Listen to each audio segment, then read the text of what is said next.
So ayan po, hi po sa atin mga boss, mga ka-DA. Meron po tayo bagong i-release na DA64W Smiley Edition. Ayan po, ito pong unit na to, dual automatic sliding door with auto stepboard, 4x2 automatic transmission. So ayan po, pakita natin yung kanyang headlight. Ayan po, naka 3-layer headlight na po tayo sa mga ganitong variant. Ayan, yung mga high-end series po natin ng DA64W, ayan, naka 3-layer headlight. So dumating yung unit galing Japan, naka-cover na po siya ng chrome dito sa kanyang side mirror. Ayan, power side mirror na po tayo, retractable po yan. So pagdating naman po sa ating 16-inch original na Japan rims, ayan po, malaki po siya, naka-low profile yung kanyang tires. Ayan po, okay. So ang color na napili ng ating buyer is stealth gray. Ayan po, kinopy natin yung code ng Nissan Navara. Ayan.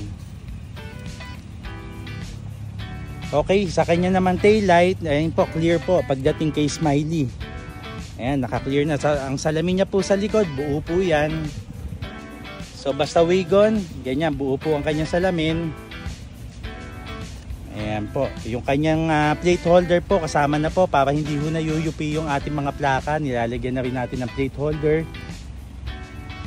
So ayan po, both sides po itong ating mga sliding door, automatic po yan. Okay. Sa kanyang remote key, gumagana po yung ating mga door assistance.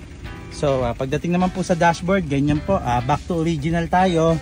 So ganun pa din po, lagi po tayong pagdating kay DA64W yung ating mga dashboard. Tatlong panel po yung natatanggal dyan, yung dito po sa may panel gauge at dito po sa kanyang center. So dito sa driver side, ayan, mga natatanggal po yan.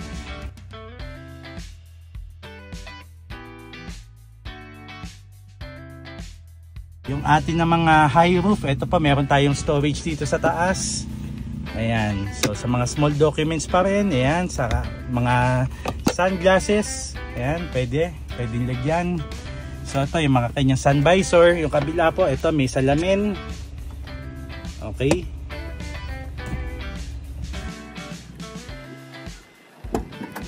Ayan yung ating stepboard.